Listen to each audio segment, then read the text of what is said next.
ज्ञानेश्वर महाराज की जय। जगद्गुरु तुकाराम महाराज की जय। पार्था जयाची ठाई, वैषम्याची वार्ता नाही, रिपू मित्रा दोही सरिसा पाडू। आजच्या या प्रवचन रूपी सेवेकरता निवडलेली ओवी ग्रंथराज ज्ञानेश्वरी मधील 12व्या अध्यायातील असून तिचा क्रमांक नंबर 97 असा आहे आणि ती माऊली भाषित आहे। पार्था जयाची ठाई, वैषम्याची वार्ताही नाही, का रिपू मित्रा दोही सरिसा पाडू। अशी ही ओवी आहे। ओवीचा अर्थ असा की साधकाचं लक्षण या ओवीमध्ये दाखवलेलं आहे। साधक कसा असावा ते या ओवीमध्ये माऊलीनं प्रस्थापित केलेली आहे। की पार्था जयाची ठाई, वैषम्याची वार्ता नाही, का रिपू मित्रा दोही सरिसा पाडू। आणि याच्यावर अशा बऱ्याचशा ओव्या माऊलीनं खर्च केलेल्या आहे। उदाहरणानं दिलेलं आहे, लक्षात येईल साधकाच्या या उद्देशानं। घरीची या उजेडू करावा, का पारखिया अंधारू पाडावा, हे नेनेची गा पांडवा दीपू जैसा। दिवा आहे तो काय घरचे ज्यानं लावला त्याच्यावर उजेड धरतो आणि ज्यानं लावला नाही त्या घरात काही तो अंधार करतो असं काही नाही। घरीची या उजेडू करावा, पारखिया अंधारू पाडावा, नाही नाही नाही। पुन्हा दुसरं उदाहरण दिलेलं आहे पाण्याचं। पाणी गायीची तृषा हरो, का व्याघ्राशी विष होऊनी मारो, ऐशे नेनेची का करू तोय जैसे। पाणी असं म्हणत नाही की मी गायीची ताण भागवतो आणि वाघाला मारतो, नाही नाही नाही। दुसरं उदाहरण दिलेले पुन्हा, जो खांडावया घाव घाली, का लावणी जयाने केली, दोघा एकची सावली वृक्ष दे जैसा। झाडाचं उदाहरण दिलेलं आहे की जो लावतो त्याच्यावर सावली धरणं बरं तर ठीक आहे, कृतज्ञता आहे। पण जो खांडावया घाव घाली, का लावणी जयाने केली, दोघाला सारखी सावली देणार ते झाड। अशी ही साधकाची स्थिती असावी। पुन्हा हे उदाहरण दिलेलं आहे की ना तरी इक्षुदंडू, पाळी तया गोडू, गाळी तया कडू, नोहेची जेवी। इक्षुदंडू शास्त्रामध्ये ऊसाला म्हटलेलं आहे आणि ते ऊस पाळणाराला किंवा लावणाराला गोड लागतो आणि चोरून मोडणाराला किंवा घाण्यात गाळून गाळणाराला कडू लागतो असं नाही। तैसा हा स्वपचो आणि दुजो, हा पहिले इतर जो हे उरेल के नाही।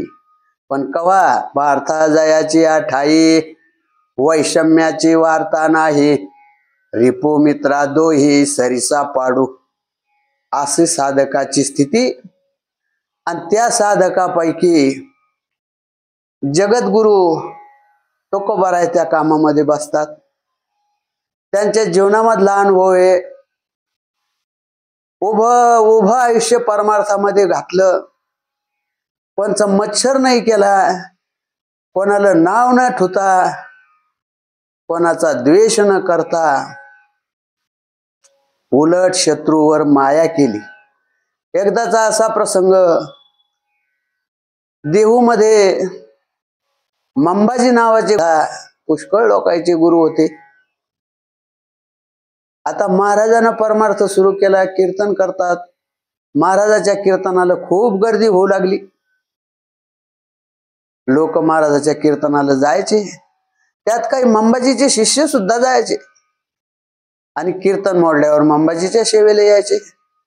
मंबाजीकडे गोष्ट सांगायची की महाराज तुकोबाराय फार मोठे संत दिसतात हो साधू, ते जीवनमुक्तीचा अचूक मार्ग अगदी सोप्या शब्दात सांगतात, चला ना तुम्ही सुद्धा कीर्तनाला तुकोबारायच्या। आता जगत जातं, सगळंच जाते, लोक आपण नाही गेलो तर आपल्याला लोक नावं ठेवतील म्हणून मंबाजी सुद्धा जायचे, पण मनात मात्र जळायचे। शिष्याला सांगायचे की अरे तो काय मोठा साधू रे, लेकरा बाळात राहणारा, बायका पोरात राहणारा कुठं साधू होतो का? अशा रीतीनं ते जळायचे महाराजाबद्दल. एक दिवसचा प्रसंग असा की महाराजाच्या घरी म्हैस होती. त्या म्हशी मांग महाराजाला राहत होते महाराज आपले, कारण जिजाऊ फार हुशार होत्या. तुम्हाला नामस्मरण करण्याकरता काही व्यत्यय का? मसवळा मायरावून आणली होती आणि भजनही करा. महाराजांनी कबूल केलं की ठीक आहे. म्हणून कामामध्ये काम काही म्हणा, राम राम अशा या नियमाखाली, हाती काम मुखी नाम या नियमाखाली महाराज म्हस वळायचे. एक दिवसचा असा प्रसंग की ते मंबाजी मठ करून मठ तयार होता त्याचा, काठी कोपरी करून, फुल झाड चांगलं हिरवळ होतं. महाराज एक दिवस ध्यानस्थ बसले. मत चरायला लागले की महाराज ध्यानस्थ बसायचे. बसले महाराज ध्यानस्थ. आता म्हशीची जात हिरवळ तिथे त्या बगीच्यात. म्हस गेली बगीच्यात, महाराजाच्या बगीच्यात गेली. तर ती म्हसच आता फुल झाडं तुडवले, काही असं तसं मोडतोड झाली. मंबाजीच्या लक्षात आलं. मंबाजीच्या मनात पहिलंच वैर होतं, कारण एका महिन्यात 2 सुऱ्या राहू शकत नाही. त्या गावात त्यांचं वर्षस्व होतं आणि तुकोबारायचं वर्षस्व वाढू लागलं. खूप जळायचे ते. मंबाजीला राग अनावर झाला, क्रोध अनावर ज्या वेळेस झाला त्यावेळेस त्यांनी एक काठीचा नाळ उपटला, काठ्याचा. आणि त्या नाळानं, म्हणजे काठी उपटली त्या काठीची, त्या काठीने एवढं मारलं महाराजाला, एवढं मारलं की अंगात सगळे काटे घुसले. रक्तबंबाळ झालं महाराजाचं शरीर. पण महाराज ध्यानस्थ होते. महाराजानं ते सगळं पाहिलं. म्हस बाहेर आणली, म्हस घरी घेऊन गेले. जिजाऊनं महाराजाच्या अंगातले काटे काढले. महाराज मंदिरात रवाना झाले.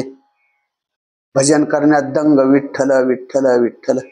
कारण महाराजाचं म्हणणंच होतं की माझी मज झाली अनावर वाचा, छंद या नामाचा घेतला से. रात्र झाली. दररोजच्या नियमाप्रमाणे कीर्तन सुरू झालं. कुंडलिकावर जे हरी विठ्ठल झाले, कीर्तन सुरू झालं. अभंगाकडे अभंगाचं निरूपण व्हायचं आता. पण मंबाजी कीर्तनाला आले नाही. रोज कीर्तनाला येत असतात महाराज, आज कसे आले नाही? महाराजाच्या लक्षात आलं. महाराजांना इतर मंडळीला सांगितलं, तुम्ही भजन करा, मी महाराजाला बोलावू जातो. लोक भजनाला लागले. विठ्ठल विठ्ठल विठ्ठल विठ्ठल भजन करत होते. आणि महाराज मात्र मंबाजीच्या आश्रमात गेले आणि महाराजाला विनंती करू लागले, हात चेपू लागले की महाराज तुम्ही आज लय दमला हो, तुम्ही काठवण जोडलं, तुमचे हात लय दमले. म्हणून हात दाबू लागले, पाय दाबू लागले की तुम्ही रोज कीर्तनाला येता, पण तुम्ही आज दमलात, कीर्तनात चला कीर्तनाला. हात पाय दाबून दिले आणि महाराजाला कीर्तनाला आणलं. पार्था जयाच्या ठाई वैषम्याची वार्ता नाही, रिपू मित्रा दोही सरिसा पाडू. आणि अशा प्रकारे संताची, साधकाची वृत्ती असावी. कारण त्याला साधक म्हणते. त्याच्यावर एक उदाहरण आलेलं आहे की बाबा नाथ महाराजाचं, नाथ महाराज ज्या वेळेस स्नानाला जायचे गोदावरीच्या, त्यावेळेस त्याच्या वाटात एक यवन राहायचा, माडी बांधून होता. आणि तो यवन तिकून आले की तो अंगावर थुकायचा. महाराज उजू का हे व्हायचं, पवित्र वाटायचे की पुन्हा जायचं, पुन्हा यायचे, पुन्हा जायचे, पुन्हा यायचे. पण महाराज त्या यवन लाजला, दर्शनाला आला की महाराज मी चुकलोस, म्हणत नाही, काही नाही, तुम्ही बरोबर केलं. तुमच्या त्या कृतीमुळं मला आज 101 आंघोळी झाल्या गंगेच्या. आजच्या जर एखाद्या महाराजाला, प्रल्हाद महाराजासारख्याला जर तसं कोणा केलं तर उभा मारतीबा करण महाराज महाराजाचा. म्हणून पार्था जयाची ठाई वैषम्याची वार्ता नाही. आपला परखा ज्या वेळेस अंतःकरणातून जाईल त्याच वेळेस परमार्थ साध्य होईल, हे याच्यातून निष्पन्न होतं. जोपर्यंत आपला परखा अंतःकरणामध्ये हे माझं तुझं हे तोपर्यंत परमार्थ साध्य होऊ शकत नाही. मी माझी ऐशी आठवण विसरले ज्याचे अंतकरण, पार्था तो संन्यासी जाण निरंतर. त्याला म्हणता येईल परमार्थ. त्याचं म्हणता येईल की पार्था जयाची ठाई वैषम्याची वार्ता नाही, रिपो मित्रा दोही सरिसा पाडो.